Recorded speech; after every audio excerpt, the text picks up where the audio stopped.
Almost 70,000 Afrikaners have expressed interest in taking up US President Donald Trump's offer to become refugees in his country. The South African Chamber of Commerce in the United States says it met with US Embassy officials in Pretoria to hand over the details of those willing to leave South Africa. Trump expected, or should I say extended, the offer to Afrikaners last month. This was over the apparent land grabs and the alleged poor treatment of Afrikaners. Well, the South African Chamber of Commerce in the United States President, Neil Diamond, is joining us in studio tonight. And such a pleasure to have you here. Welcome to South Africa. Let's start with the significance of your travel to South Africa and specifically to hand over the list of these individuals. Why was this important? Good evening and good evening to your viewers. It was very important for the South African Chamber of Commerce in the US to travel to South Africa so that we could share the details of those folks that have registered on our website to receive more information and express their interest in the refugee program as contained in President Donald Trump's executive order of February 7th, 2025. Immediately following the executive order, it was about 5 p.m. US time that we got the information. We relayed that through to some of the folks we knew in South Africa, and it just spread like a wildfire. By the time I woke up on Saturday morning, February 8th, I had 7,500 emails in my mailbox, over 2,500 texts, WhatsApps, and Facebook messengers, and basically our mail server crashed. We couldn't deal with the volume of inquiries that we received, which was totally unexpected. Yeah. The reception at the US Embassy in South Africa when you handed over this list of nearly 70,000 individuals, and someone is probably asking them the question at home, why did the South African Chamber of Commerce take it upon themselves to do this? Is it because the process itself by the US government was not immediately available? I think the executive order caught some folks off guard. I don't think everybody was fully prepared for that. But when the executive order was signed by President Trump, it immediately spread like a wildfire.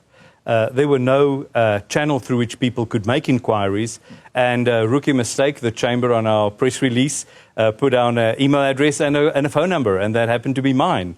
So we needed to navigate a very challenging environment with a floodgate of people expressing interest in President Trump's offer to resettle South Africans, Afrikaners specifically, to the United States. We created a space on our website where folks could register to only obtain information. And literally within a very short period of time, it grew from 5,000 to 10,000 to 20,000. And basically at that stage, we kind of stopped sharing information. We saw what an impact it had with these numbers being spread out there. And people are talking about 5,000, 7,000, 17,000, 20,000.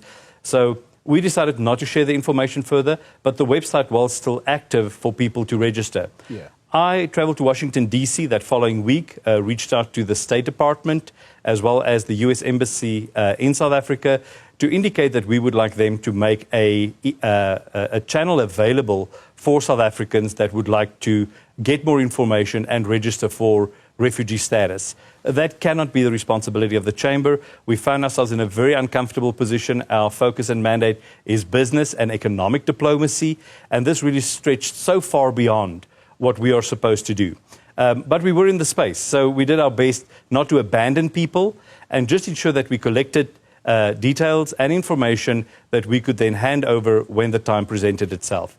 And that really is why I traveled to South Africa with a small delegation of our chamber so that we could engage with the mission of the United States in South Africa, establish what the progress is, get first-hand information, and then hand over the details that we have collected of South Africans.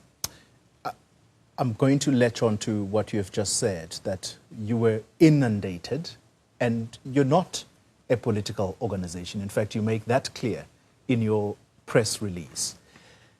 A critic is going to say, so why take up this challenge in the first place? And they might even criticize you, saying, are you not perpetuating the supposed ill treatment of Afrikaner or people who identify as Afrikaners in South Africa? Do you not risk your organization walking around with that tag? I think our organization walked on a very, very narrow line. It's very important for us to maintain good and solid relationships, both on the side of the United States, where we operate and where our members are, but as well with the South African government and the South African clusters of the economy with which we deal as far as export and trade relations and binational trade between our two countries. We didn't want to be in that space. We created that space so that people could get out of our mailbox and out of our servers, that we could get back to doing the business. It's well known that our servers actually crashed on February 8th with a volume of people that just approached us. We never in our wildest dreams expected that this amount of people would express interest. We don't encourage anybody leaving. We also don't deny anybody the opportunity that would like to join our South African diaspora in the United States and seek different or other opportunities that they may or may not have found within South Africa. Let's touch on the demographic profile of these. I think it's 62,046. It's 67,042, but very close. I'm mixing up my numbers there. So the demographic profile, we didn't specifically collect information in terms of job categories. So we don't necessarily know whether they are all farmers from our rural communities or whether they are doctors and engineers. We don't have that information. But in terms of age profile, we do know that the majority of them are within the age group of about 25 to 45. And most of them have dependents between 2 and 3 dependents. So it's a clear indication that people expressing interest are really a younger generation, maybe a generation that have not fully enjoyed the benefits of our country and are seeking to get a better opportunity for their children and future generations. Once again, it's a very tight rope to walk over here. We don't really want to add to the debate. The only thing that we would like to do at this stage is to gracefully exit from the position in which we were.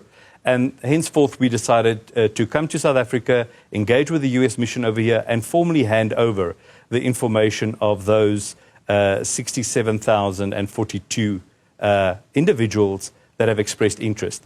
It's also very important to note that in our deliberations with the United States, they were very clear that our information, even though appreciated, cannot constitute a direct engagement with the U.S. State Department or with the U.S. Embassy. Folks would still have to register individually for expressing their interest with the U.S. Embassy and with the U.S. State Department to allow them to be vetted through the appropriate U.S. authorities and U.S. agencies dealing with refugees. The classification of one to be a refugee, do these applicants understand the implications that come with that? Has that been explained to them? I don't think people have a full comprehension of what it means to be a refugee. We have shared information of the USCIS, that's the agency that deals with refugees and asylum seekers. They've got a brochure that we made available, both on our website, and we shared it with people interested in that.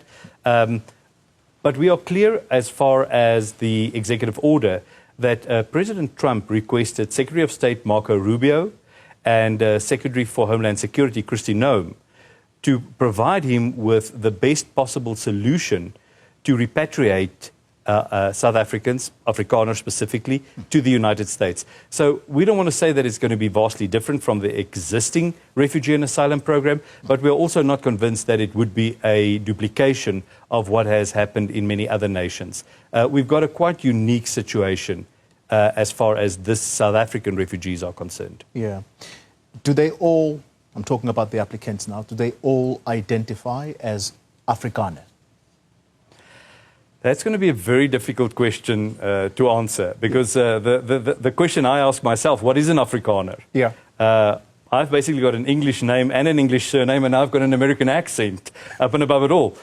But I was raised Afrikaans. I went to an Afrikaans school. I studied Afrikaans. So it doesn't mean because I'm not speaking Afrikaans in this interview that I'm not qualified to be an Afrikaner. We've got a very much mixed pot of cultures. Yeah. And something that we have successfully gotten right as South Africa is really to be inclusive and have all cultures intermingle to a larger or lesser extent. But specifically in a certain demographic within our society, it's very difficult to draw a line around a group of Afrikaners.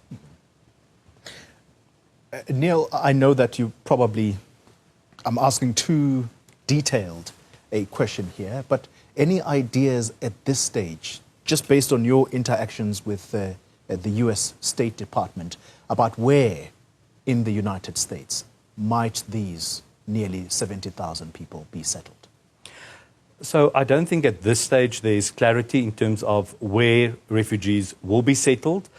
But what I can share with you is what the South African diaspora in the United States are doing and what we are providing support on. And that is that we are compiling a list of South Africans in the United States that would be willing to support refugees that come to the United States, provide assistance in terms of either accommodation or in terms of employment, so that we could assist South Africans that do want to relocate and be resettled in the United States under the executive order of President Trump, be as successful as possible in that new environment. All right. Finally, and briefly, if you can, your role, as you said, is that you are a non-political organization. Yours is to promote trade, including tourism. So it's purely business. How far have you gone in the United States in your discussions with that government about relations between the government of South Africa and that of the United States? Because as things stand, it's just gone from bad to worse. I'm sure you will know that South Africa's ambassador to that country has been expelled. I think we've seen new lows almost weekly in the past 6 weeks. As a business organization, the biggest impact of this relationship will be on business and on the economy. We are very much focused on building bridges and ensuring that we maintain a high level of economic diplomacy, avoiding politics altogether. We have chosen to use a narrative of business beyond politics in our engagement so that we can maintain those economic relationships that benefit both our countries. We need to acknowledge that this is a mutually beneficial economic relationship. Yes, we acknowledge the challenges that we see unfolding, and we will do our part to at least try from an economic perspective to maintain and build bridges as far as we possibly can. Hopefully downstream, we could use those bridges to re-establish a stronger relationship with the United States. We should not forget that the US have got a very long and rich history in their relationship with South Africa through various stages of this country, and they've always been a great ally of South Africa. Maybe we need to return the favor. Neil Diamond, thank you very much for joining us in studio tonight, and we really do appreciate your time. President of the South African Chamber of Commerce in the United States.